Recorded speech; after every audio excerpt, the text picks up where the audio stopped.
and welcome to another question and answer session, otherwise known as the mailbag. Remember, these are questions and answers, or questions and comments, should I say, not answers. Sometimes you give me the answer, but these are questions and comments that you leave on the channel, and I do my humble best to try and either answer or put out to the rest of the forum to try and get somebody else to answer. First one comes from J. Rod, Ohio, who writes, I was under the impression that Deepmind 12 was based on the Juno 1 and 6, but ended up being a bit different. This is the first time I've heard it being based on the Prophet 6. I also thought the Crave was based off the MOOG Mother 32.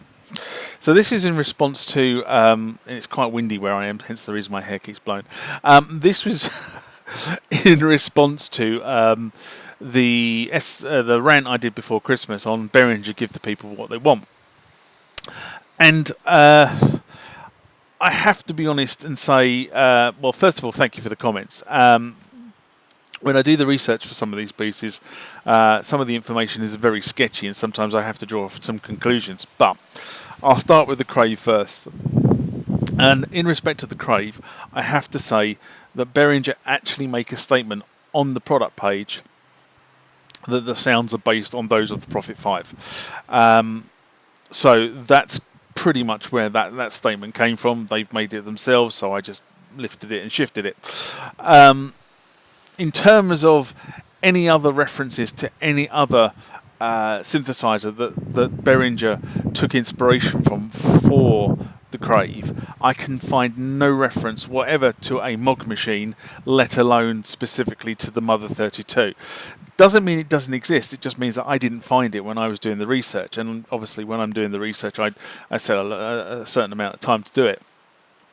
But if it does exist, and you can supply me with a link to that particular reference, then I'm quite happy to sort of do an update to camera and say that I got it wrong.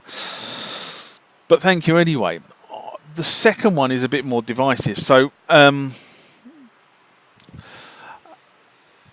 I started that rant in a completely different direction a number of weeks before I actually recorded the rant. And the rant was related to the Deepmind 12, and then I sort of kind of expanded it into a generic piece about Behringer. So I did the research on all the other synthesizers effectively just before I recorded the rant. But in terms of the Behringer piece, sorry, not the Behringer, the Deepmind piece, I'd done that a number of weeks before, and I just pulled my notes forward. But unfortunately, what I can't find is I can't find the source in my notes that specifically compares the Deepmind. I've got it written in my notes, Deepmind based on the Prophet 6, but I can't find the reference source where I got that piece of information from. I got it from somewhere, obviously, but I can't remember where it was. And it was definitely a review, and that's what's probably annoying me a little bit. Now, a couple of things that come off of this was that before the Deepmind 12 was released, there were lots of comments by various commentators in the YouTube and review space, making noises that this was a Juno clone. The Deepmind 12 was going to be a Juno clone. And there was lots of noise prior to the release of the synthesizer. That's what this synthesizer was going to be. However, when the synthesizer itself was actually released, those noises went to a very specific piece, which was the chorus. And the chorus section on the Deepmind 12 is described as very Juno-ish in the way it is constructed and the way it is operated. But in terms of links to the Juno, that's as far as those references now go. It's the chorus is Juno-ish. In terms of the sound sources, I believe the sound sources are based on a Prophet 6, and I stand to be corrected. And if someone wants to correct me, that's fine. Please correct me. But I understand that the sound sources are based on a Prophet 6 with this Juno-ish chorus. But unfortunately, as I say, I cannot find the reference sources that say that. And funny enough, this morning I saw a video on YouTube, so prior to recording this, comparing the Deepmind 6 to the Prophet 6. So somebody else has obviously gone down the same line as me. I'm not quite sure where where the specific reference comes from, though. So hopefully that kind of answers the question a little bit. Probably doesn't answer it a lot, but kind of answers it a little bit. Next one. Okay, the next one comes from Pan Croquette. And he or she, I don't know who, writes, bollocks. That's a good way to start it. Laugh out loud. Now, when I switch the switch on my MX-1, it just lights up with the BFX, the MFX lights, but also says "Sir" on the gain, and nothing else seems to operate. Now I can't listen to anything past you saying about pressing the start/stop to save settings. I'm getting audio via PC from Win 10 with Reason 10.1 set to MX1 in brackets Sir ? But all the BFX and MFX and their corresponding master FX buttons and all setup buttons and game with start/stop flashing or stable green when hit, but no audio through any other channels tracks, whether analog or USB, etc. Most worryingly, when I switch it on and off again, it comes back to useless, consistently lit, only with PC working. Help. So this is in response to setting up the MX-1 video, which is by far the most popular video I have on my YouTube channel, done back in 2016. And to what it kind of sounds to me like your MX-1 is stuck in surface mode, and in surface mode it sort of is effectively behaving like an extension controller to whatever door you've got.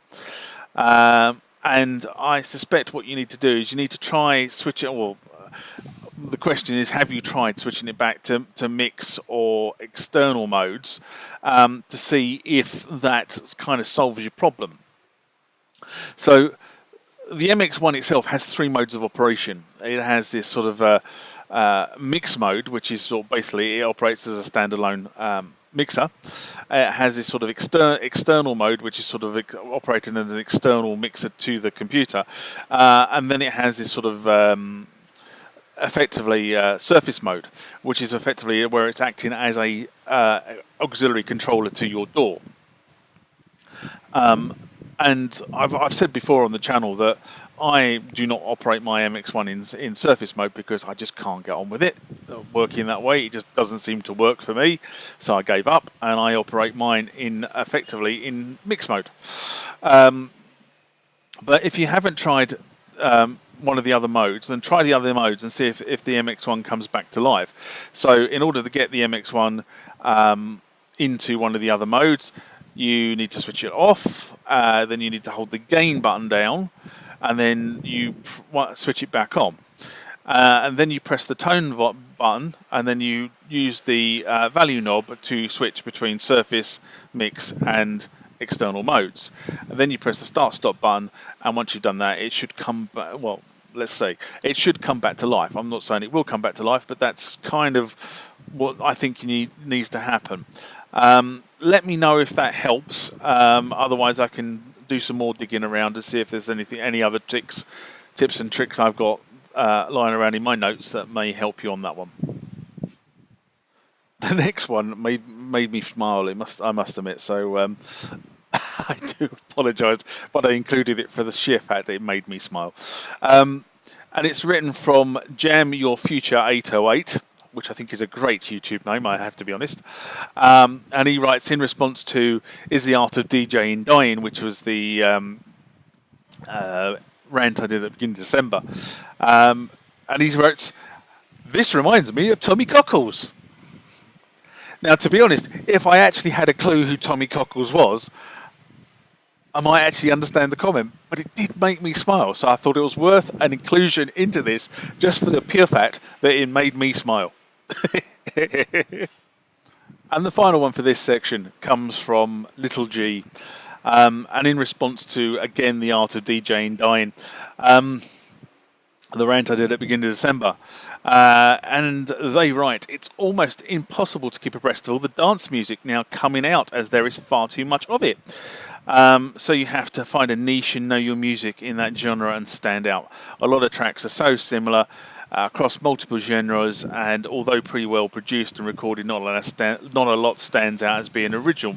So it becomes difficult to remember the names of the records, let alone spending time to build a seamless set, as each tune probably only has a couple of months shelf life before you are doing to the next batch of releases. It's been that way for a very long period of time, and it's kind of the job of the A&R guys, especially in terms of club music or specific genres of club music, if you like, to get these records out to the DJs and see which ones the DJs pick up. It's been like that for many, many years, and it's probably not going to change. All I can remember is the sort of, the A&R guys would try and push white labels across to you to get you to play, or they would turn up in the post for you to play. And I mean, if they turned up in the post, to be honest, most of them never made it into the DJ box. They just went to the side. Because what you were looking for as a DJ, or I suppose when I was kind of doing this, was you were looking for a hook. You were looking for something in that song, track, whatever you want to call it, that was going to sort of, people were going to buy into. Because if they didn't buy into it, they weren't going to dance to it. If they didn't dance to it, it's pointless playing it. So that's kind of what you were looking, or kind of what I was looking for anyway, before a track actually made it onto the turntable in a club or on wherever I was working. So if there was no hook to distinguish, this track that was 120 BPMs from this track was 120 BPMs, why bother? It was like that. And unless something had a hook, and the stuff that had a hook, was the stuff that kind of hung around and transposed from white label to a proper label and was released to the general public. So, you could kind of get this. I mean, half the thing was, why does some of the A&R guys actually bother giving you the record anyway? Because they know it was going to dive. And some of the records that they gave you were effectively remixes of previous records they gave you, but the second time round they got somebody in to do the remix, or somebody did the remix of the second record, actually had a clue about what they were doing. Because quite often, I don't know what it is. I mean, I've never really been into sort of the whole remixing thing, but remixers would push out records. And they would literally take the vocal track and stick a sort of a drum and bass line behind it, and bang, that's it. That's the remix done. That's not remixing. That's called coshing together a tune. Remixing is about, you take what the artist has done and you transform that while keeping the essence of what the artist has done into something that can be used in a nightclub, dance club, whatever it is, as a scenario. That's what a remix is about, or transforming the track into something better. But a lot of remixes just effectively put a drum and bass line behind the vocals of the artist, or they just literally take the, key phrases from the original artist track and put a drum and bass line behind it. That really isn't a remix. That's called a hash. But you're absolutely right. If there's no specific melody, phrasing, hook, riff, percussion sequence, why bother? And I can't tell you how many inches of records like that were disposed of in certain places. And that is all for this session of Mailbag. If you liked the content of the video you've just seen, please give it a thumbs up. It just helps the YouTube algorithm with its selection process. If you want to leave a comment, please feel free to do that as well. Down below somewhere should be the ability to do that. I do try to respond to all the comments that are raised on the channel. Sometimes it takes me a few weeks because of what I'm doing, and I'm getting more and more comments and questions raised on the channel, so it just takes sometimes a little bit of time to do a bit of research. If you want to be notified when I put more rants, mailbags, and videos about this sort of legacy tech and even modern tech on the channel, hit the subscribe button, hit that bell icon, and you'll be notified by YouTube when stuff happens. I try to publish at least 2 times a week, sometimes more, sometimes less. Until next time, bye-bye.